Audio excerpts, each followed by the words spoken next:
Hello दोस्तों, स्वागत है आपका हमारे YouTube channel MS academy Siwan में। तो आज हम लोग क्लास 12 हिंदी का चैप्टर 1 बातचीत पढ़ेंगे। पीछे के वीडियो में हम लोगों ने लेखक का परिचय, उनका जो जन्म, उनकी मृत्यु, उनके द्वारा लिखे गए बहुत सारे उपन्यास, पुस्तक इत्यादि को हमने देखा है। और आज ये उसी चैप्टर का तीसरा वीडियो है। तो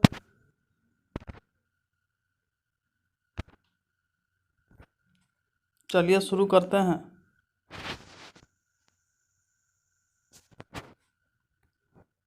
इसे तो सभी स्वीकार करेंगे कि अनेक प्रकार की शक्तियाँ जो वरदान की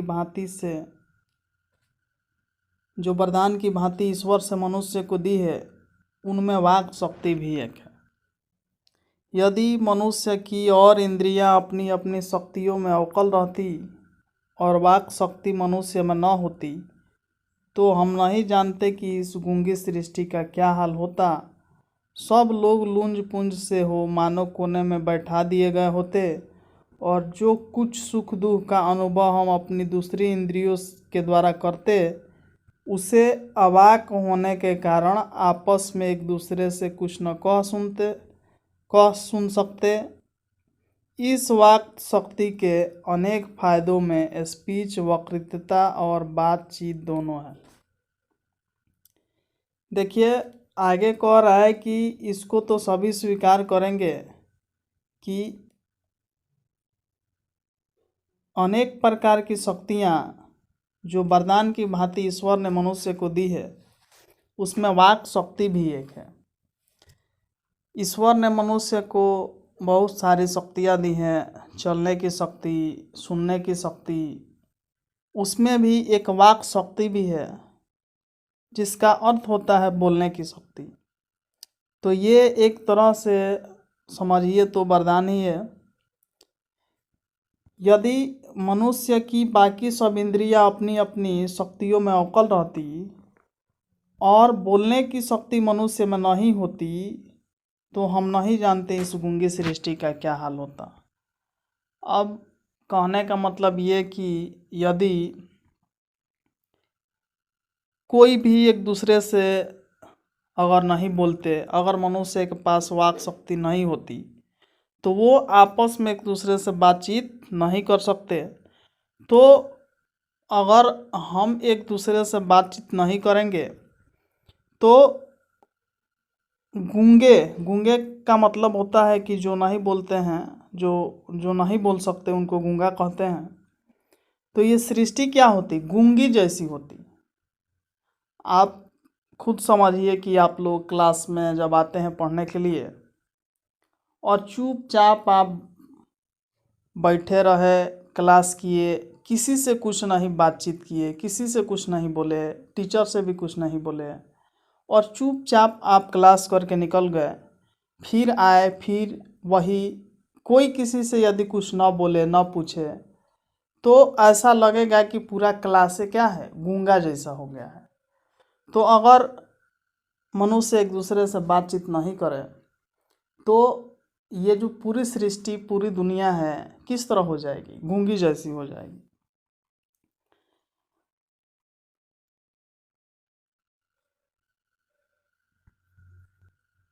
आगे कह रहा है कि किंतु स्पीच से बातचीत का ढंग ही निराला है। बातचीत में वक्ता को नाज नखरा जाहिर करने का मौका नहीं दिया जाता है कि वह बड़े अंदाज से गिन गिन कर पांव रखता हुआ पुलपिट पर जा खड़ा हो और पुण्य या वाचन या नांदी पाठ की भांति घड़ियों तक साहबान, मजलिस, चेयरमैन, लेडीज एंड जेंटलमैन की बहुत सी स्तुति करावे और तब कहीं किसी तरह वक्तृत्व का आरंभ करें। देखिए, कह रहा है कि इस वाक शक्ति में दो तरह की बातें हैं। एक तो स्पीच है, स्पीच का मतलब भाषण, और दूसरा है बातचीत। देखिए, स्पीच और बातचीत में अंतर है।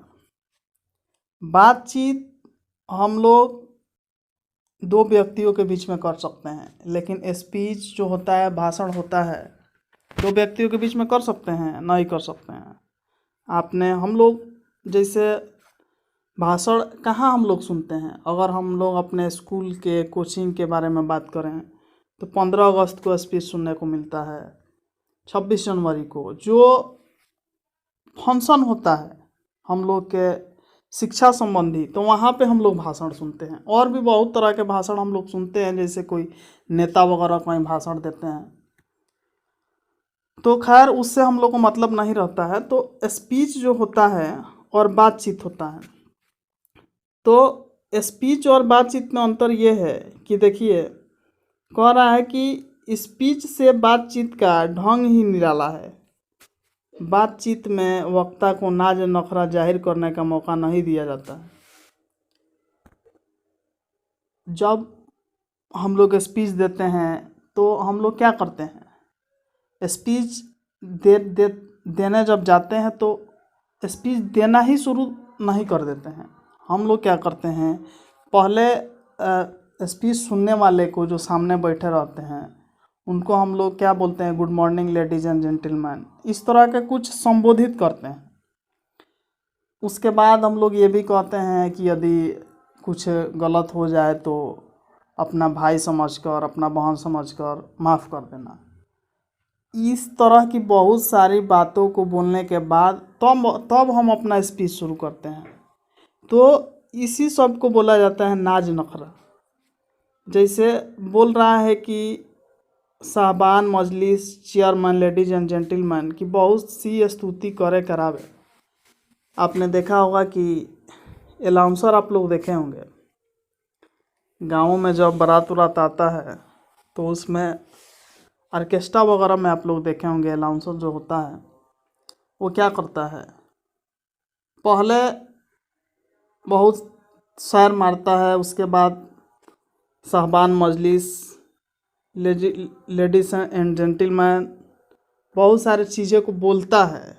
उसके बाद अपना जो प्रोग्राम है उसको स्टार्ट करवाता है। तो ये सब होता है स्पीच से पहले, भाषण से पहले। नाज नखरा इसी को बोलते हैं। अब जब बातचीत हम किसी व्यक्ति से करते हैं तो क्या ये सारी चीज़ें हम बातचीत करने से पहले बोल सकते हैं? नहीं बोल सकते हैं। अगर हम मान लीजिए किसी से बातचीत करने गए तो हम वहाँ पे थोड़े ना बोल सकते हैं कि अगर कुछ गलत हो जाए तो हमें माफ़ कर देना है, तब उस व्यक्ति से बातचीत थोड़े ना शुरू करते हैं। नहीं, बातचीत हम लोग डायरेक्ट शुरू कर देते हैं, जबकि स्पीच में ऐसा नहीं होता है। आगे कह रहा है कि जहाँ कोई मर्म या नोक की चुटीली बात वक्ता महाशय के मुख से निकली कि ताली ध्वनि से कमरा गूंज उठा, इसलिए वक्ता को खामोखा ढूंढ कर कोई ऐसा मौका अपनी वक्तृत्वता में लाना ही पड़ता है जिसमें करतल ध्वनि अवश्य हो।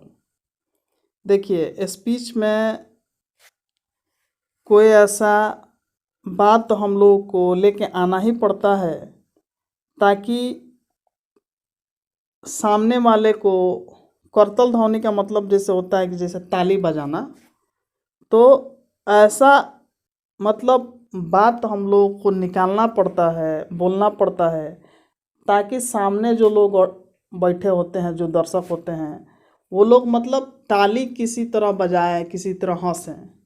ठीक है, तो हम लोग मतलब कि अपने बातों में उस तरह की चुटीली बात को क्या करते हैं, कोई भी वक्ता चुटीली बात को उसमें लाना पड़ता है ताकि दर्शक लोग उसे क्या करें, हंसें, ताली बजाएं। करतल ध्वनि का मतलब क्या होता है? जैसे तालियों की गड़गड़ाहट हो। आगे कह रहा है कि वही हमारी साधारण बातचीत का कुछ ऐसा घरेलू ढंग है, उसमें न करतल ध्वनि का कोई मौका है, न लोगों के कहे उड़ाने की कोई बात ही रहती है। हम दो आदमी प्रेम पूर्वक संलाप कर रहे हैं, कोई चुटीली बात आ गई, हंस पड़े, मुस्कुराहट से होठों का केवल फड़क उठना ही इस हंसी की अंतिम सीमा है। देखिए, जब हमारी साधारण बातचीत का, जब हम अपने घरों में बातचीत करते हैं या किसी भी व्यक्ति से बातचीत करते हैं, तो उसमें कोई मतलब ताली बजाने वाला कोई बातचीत नहीं होता है। ऐसा थोड़े होता है कि हम दो व्यक्ति आपस में एक दूसरे से बातचीत करें और दूसरा व्यक्ति हमारी बातों को सुनकर ताली बजाने लगे। ऐसा होता है? नहीं होता है। ऐसा कहाँ होता है? ऐसा स्पीच में ही होता है, भाषण में ही होता है। तो उसमें न करतल ध्वनि का कोई मौका होता ही नहीं है उसमें ताली बजाने वाला, और न लोगों के कह कहे उड़ाने की कोई बात ही रहती है। कोई हंसने वाली बात भी नहीं होती है। कोई चुटीली बात आ भी जाती है, कोई हंसने वाली बात आ भी जाती है, तो ज़्यादा से ज़्यादा हंसी कहाँ तक जाती है? केवल होठों का केवल फड़क उठना ही इस हंसी की अंतिम सीमा है। कहने का मतलब कि उस तरह से भी हंसी नहीं आती है जिस तरह से मतलब भाषण वगैरह सुन के हम लोग ठके लगा के हंसते हैं। अगर दो व्यक्ति आपस में बात कर रहे हैं तो हंसी वाली बात आ भी गई तो मतलब थोड़ा सा मुस्कुराहट वाली हंसी आ जाती है, बाकी वो वाली हंसी नहीं आती है जो भाषण में आती है। स्पीच का उद्देश्य सुनने वालों के मन में जोश और उत्साह पैदा कर देना है। घरेलू बातचीत मन रमाने का ढंग है, उसमें स्पीच की वह संजीदगी बेकदर हो धक्के खाती फिरती है। कह रहा है कि स्पीच का जो उद्देश्य होता है सुनने वाले के मन में क्या करता है? जोश और उत्साह पैदा कर देता है। आपने अभी हमने आपको बोला ही कि जब हम लोग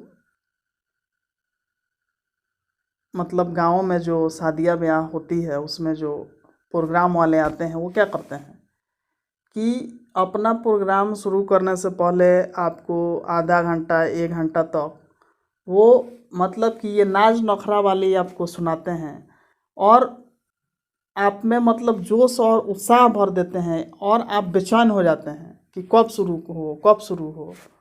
तो ऐसा मतलब स्पीच में, भाषण में ऐसा होता है।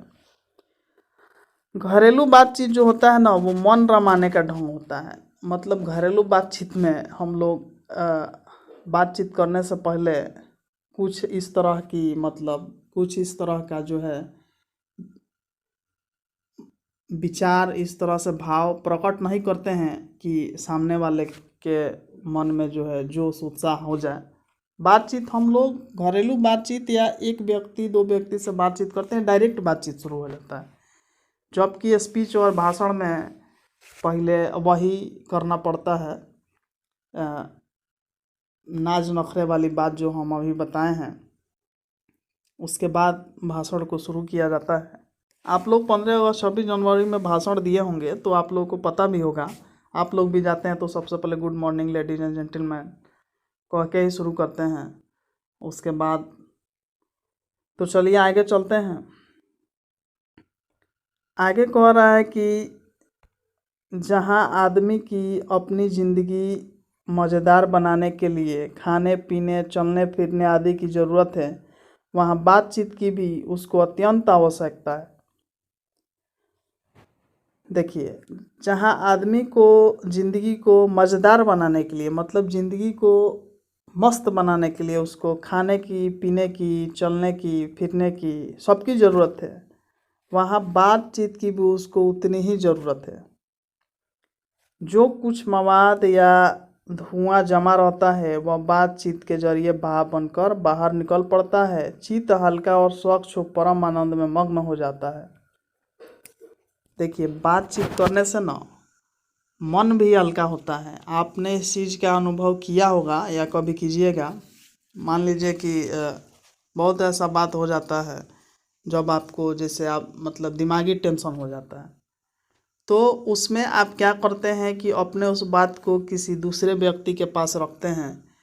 तो आप यही सोच के रखते हैं कि आप जब उसको बोल देते हैं ना तो आपको लगता है ऐसा कि थोड़ा सा मतलब कि हमारा जो मन है हल्का हो गया।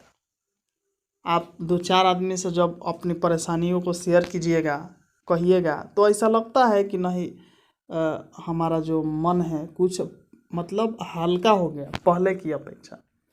तो बातचीत करने से जो कुछ धुआं मवाद कहने का मतलब यही है, जो जमा रहता है वो बातचीत के जरिए क्या होता है, बाहर निकल जाता है और मन भी हल्का हो जाता है। बातचीत का भी एक खास तरह का मज़ा होता है। देखिए, बातचीत का भी एक अपना ही मज़ा होता है, बात सही है। अब बातचीत का मतलब कि बातचीत ज़रूरी है, जीवन को आनंदमय बनाने के लिए बातचीत क्या है, ज़रूरी है। लेकिन ऐसा हम लोग जो क्लासरूम में ऐसा होता है कि उस बातचीत का प्रयोग हम लोग क्लासरूम के अंदर नहीं करेंगे तो अच्छा रहेगा, क्योंकि क्लासरूम के अंदर बहुत सारे बच्चे बातचीत करते हैं और जब उनसे पूछा जाता है यह बात क्यों कर रहा है, तो कहते हैं कि सर पढ़ाई का बात हो रहा था। आप लोग भी ऐसा ही कहते होंगे। चलिए आगे चलते हैं हम लोग।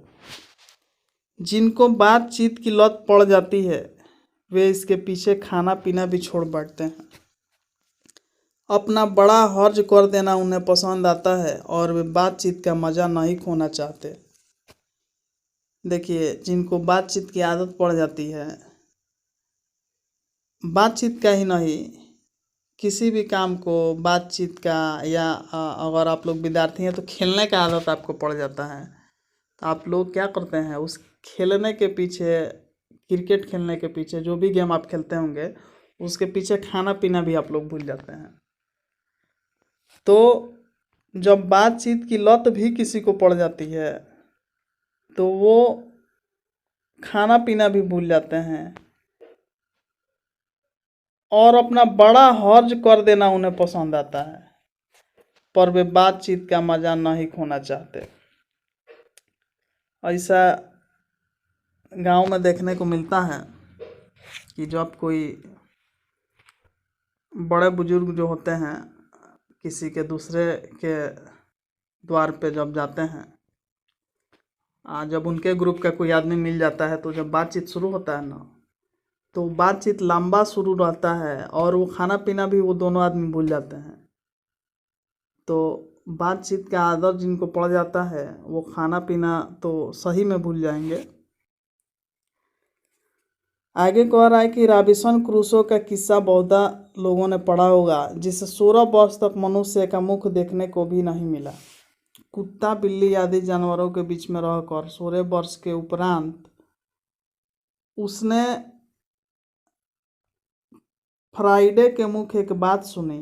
यद्यपि उसने अपनी जंगली बोली में कहा था, पर उस समय रॉबिन्सन को ऐसा आनंद हुआ मानो उसने एक नए सिरे से फिर से आदमी का चोला पाया। कोई रॉबिन्सन क्रूसो नाम के कोई व्यक्ति हैं जिन्होंने 16 वर्ष तक मनुष्य का मुख देखा ही नहीं। जंगलों में रहते होंगे तो जंगली बोली बोल रहा है कि कुत्ता बिल्ली जानवरों के बीच में ही उन्होंने 16 वर्ष तक रहा। वो 16 वर्ष तक इन्हीं जानवरों के बीच में रहा और 16 वर्ष के उपरांत उसने फ्राइडे के मुख एक बात सुनी। यद्यपि उसने जंगली बोली में कहा था, वो जंगली बोली में ही कहा था, पर उस समय रॉबिन्सन को ऐसा आनंद हुआ मानो उसने नए सिरे से फिर से आदमी का चोला पाया। इससे सिद्ध होता है कि मनुष्य की वाक शक्ति में कहाँ तक लुभा लेने की ताकत है। जिनसे केवल पत्र व्यवहार है, कभी एक बार भी साक्षात्कार नहीं हुआ, उन्हें अपने प्रेमी से बातें करने की कितनी लालसा रहती है। अपना आभ्यंतरिक भाव दूसरे पर प्रकट करना और उसका आशय आप ग्रहण कर लेना शब्दों के द्वारा हो सकता है। सच है, जब तक मनुष्य बोलता नहीं तब तक उसका गुण दोष प्रकट नहीं होता। देखिए, जब तक मनुष्य बोलेगा ही नहीं तब तक उसका गुण और दोष, मतलब उसकी अच्छाई उसकी बुराई प्रकट ही नहीं होगी। पता ही नहीं चलेगा कि उसके अंदर क्या अच्छाई है क्या बुराई है, जब तक वो बोलेगा ही नहीं। बेन जॉनसन का यह कहना है कि बोलने से ही मनुष्य के रूप का साक्षात्कार होता है। बहुत ही उचित जान पड़ता है। बेन जॉनसन का कहना है कि बोलने से ही मनुष्य के रूप का साक्षात्कार, मतलब मनुष्य के अंदर क्या है वो दिखाई देती है, वो बोलने से ही पता चलेगा। अगर हम नहीं बोलेंगे तो सामने वाले को क्या पता चलेगा, कुछ नहीं पता चलेगा। इस बातचीत की सीमा 2 से लेकर वहाँ तक रखी जा सकती है जहाँ तक उनकी जमात, मीटिंग या सभा न समझ ली जाए। कह रहा है कि बातचीत की सीमा तो शुरू होती है 2 व्यक्ति से। कहाँ से शुरू होती है? 2 व्यक्ति से ही नहीं शुरू होगी। कम से कम बातचीत करने के लिए कितने व्यक्ति चाहिए? 2 व्यक्ति। और 2 व्यक्ति से बढ़ते बढ़ते वो कहाँ तक, वो बहुत ज़्यादा तक हो सकता है, जब तक उनकी मीटिंग, सभा न समझ ली जाए। मतलब कि इतने आदमी ना हो जाए कि लगे कि मीटिंग है, सभा है, तो बातचीत इतने आदमियों के बीच में किया जा सकता है। भाषण में कितने आदमी होते हैं? बहुत आदमी होते हैं सुनने वाले। एडिसन का मत है कि असल बातचीत सिर्फ 2 व्यक्तियों में ही हो सकती है। एडिसन जी का कहना है कि असल बातचीत जो होती है वो 2 ही व्यक्ति के बीच में हो सकती है, 2 से ज़्यादा व्यक्ति के बीच में नहीं हो सकती है। जिसका तात्पर्य यह हुआ कि जब 2 आदमी होते हैं तभी अपना दिल एक दूसरे के सामने खोलते हैं। जब 3 हुए तब वह 2 की बात कोसों दूर गई। कहाँ भी है 6 कानों में पड़ी बात खुल जाती है। देखिए, असल बातचीत सिर्फ 2 व्यक्तियों में ही हो सकती है। जब 2 व्यक्ति रहते हैं तो अपने दिल की बात एक दूसरे के सामने खुल कर रखते हैं। लेकिन जब वही व्यक्ति 3 हो जाते हैं तो वह 2 वाला बात वो कोसों दूर चल जाता है और कोई दूसरा बात शुरू हो जाता है। आप लोग ये एक चीज़ खुद से अनुभव किए होंगे कि जब 2 आदमी बातें करते हैं, जब कोई तीसरा आता है तो वो दोनों के बीच का बात कहाँ मतलब छोड़ दिया जाता है और दूसरा पॉइंट पकड़ के बातचीत शुरू हो जाता है।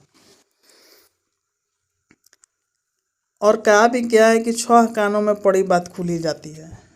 और 6 कानों का मतलब ये है कि जब भी कोई बात 3 व्यक्ति, 4 व्यक्ति, 5 व्यक्तियों के कानों में पड़ती है ना, तो बात खुल ही जाती है।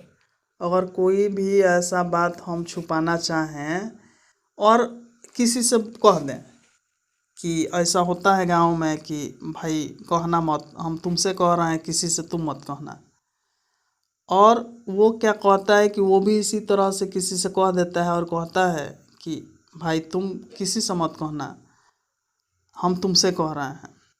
और ये बात धीरे धीरे 3 कानों में, 4 कानों में पड़ती है तो बात धीरे धीरे सभी जगह खुल जाती है, क्योंकि सभी अपने लोगों का एक अपना लोग होता है। कहने का मतलब कि सभी लोगों का एक अपना खास आदमी होता है। जैसे मान लीजिए कि हमने किसी को बताया कोई भी बात जो कि मतलब जिसको छुपाना हम चाहते थे और हम अपने किसी खास आदमी से बता दिए, और उसका भी तो कोई खास आदमी है और वो जिससे बताएगा उसका भी तो कोई खास आदमी है। तो इस तरह से हर एक खास आदमी के चलते ये क्या होता है, बात खुल जाता है। जब कोई भी बात 4-5 आदमियों के पास पहुंचता है तो वो बात क्या हो जाता है, खुल जाता है। दूसरे यह कि किसी तीसरे आदमी के आ जाते ही या तो वे दोनों अपनी बातचीत से निरस्त हो बैठेंगे या उसे निपट मूर्ख अज्ञानी समझ बनाने लगेंगे। कह रहा है कि जब 2 व्यक्ति बातचीत करते हैं आपस में, तो जब कोई तीसरा आ जाता है तो या ये तो अपने बातचीत की वो दिशा बदल देंगे, मतलब कोई दूसरा पॉइंट उठा लेंगे बातचीत के लिए, या वो समझेंगे कि मूर्ख है, कहाँ से आ गया। ऐसा हम लोग कहते हैं ना कि कहाँ से आ गए 2 आदमी के बीच में। या तो अगर कोई समझदार आदमी होगा तो ये बात नहीं कहेगा ताकि तीसरे आदमी को भी दुख लगेगा, वो बातचीत का क्या करेगा, उसका पॉइंट ही बदल देगा। आगे देखिए, जैसे गर्म दूध और ठंडे पानी के 2 बर्तन पास पास साट के रख जाए तो एक का असर दूसरे में पहुंच जाता है, अर्थात दूध ठंडा हो जाता है और पानी गर्म। देखिए, कहने का मतलब दूध और पानी नहीं है। कहने का मतलब ये जैसे आपको समझाना चाह रहा है कि गर्म दूध और ठंडे पानी के यदि 2 बर्तन पास पास में सटा के रख दिए जाएं तो एक का असर दूसरे में पहुंच ही जाता है। दूध ठंडा हो जाता है और पानी क्या हो जाता है, गर्म हो जाता है। वैसे ही दो आदमी पास बैठे हो तो एक का गुप्त असर दूसरे पर पहुंच जाता है, चाहे एक के चाहे एक दूसरे को देखे भी नहीं। तब बोलने को कौन कहे, एक के शरीर की विद्युत दूसरे में प्रवेश करने लगती है। जब पास बैठने का इतना असर होता है तब बातचीत में कितना अधिक असर होगा, इसे कौन स्वीकार नहीं करेगा। देखिए आगे कह रहा है कि यदि दो आदमी पास में बैठे हों तो एक का असर दूसरे में पहुंच ही जाता है। देखिए संगति का असर आदमी के जीवन पर पड़ता है। आपने क्लास में भी देखा होगा कि जितना सब बात करता है, हल्ला जितना सब हल्ला करता है, वो सब एक ही जगह बैठता है, अपना बेंच एगो टिका लेगा, बैठ जाएगा। उसी कैटेगरी का अपने दोस्तवा के लिए वो जगह भी छेका कर रखता है। वो भले एक दूसरे से बातचीत करे या नहीं करे, असर तो पड़ ही जाता है। ठीक है। अपने कैटेगरी के विद्यार्थी जो होते हैं ना, वो अपने कैटेगरी के विद्यार्थी चुन ही लेते हैं। अगर कोई पढ़ने वाले विद्यार्थी हैं तो पढ़ने वाले विद्यार्थी को चुन लेंगे, चाहे बोलें एक दूसरे से या नहीं बोलें, असर तो पड़ेगा, एक ही जगह वो बैठेंगे ही। और जब दो एक ही कैटेगरी के विद्यार्थी हों तो वो चाहे बोले या नहीं बोले, उनको पता चल जाता है कि हाँ ये हमारे ही कैटेगरी के हैं, हमको इन्हीं के पास बैठना है। ऐसा होता है कि नहीं होता है। तो पास बैठने का असर जब इतना होता है तो बातचीत का असर कितना होगा, इसे कौन स्वीकार नहीं करेगा। इस बात को सबको स्वीकार करना होगा। और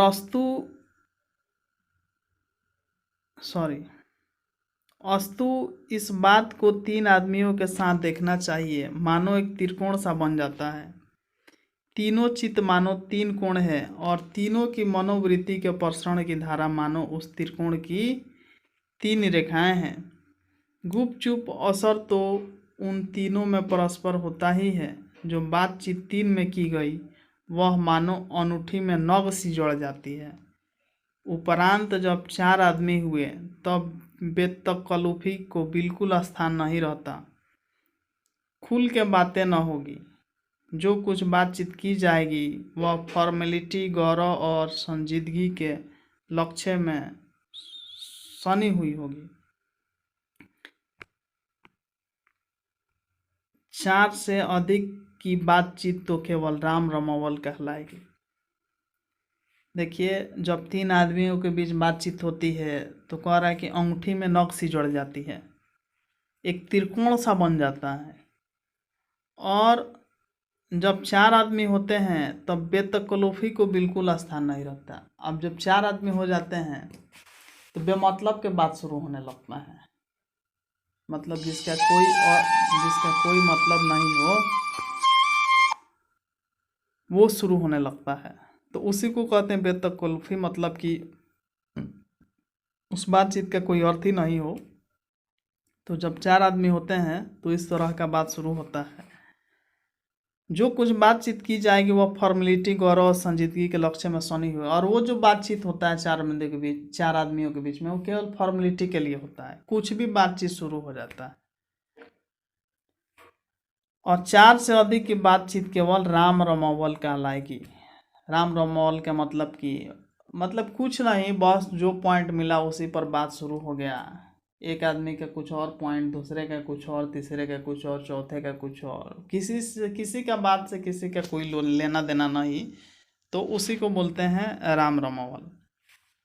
उसे हम संलाप नहीं कह सकते, हम लोग उसको संलाप मतलब वार्तालाप, बातचीत, हम उसको नहीं कह सकते। तो हम लोग चाहते हैं कि वीडियो ज़्यादा से ज़्यादा लंबा ना हो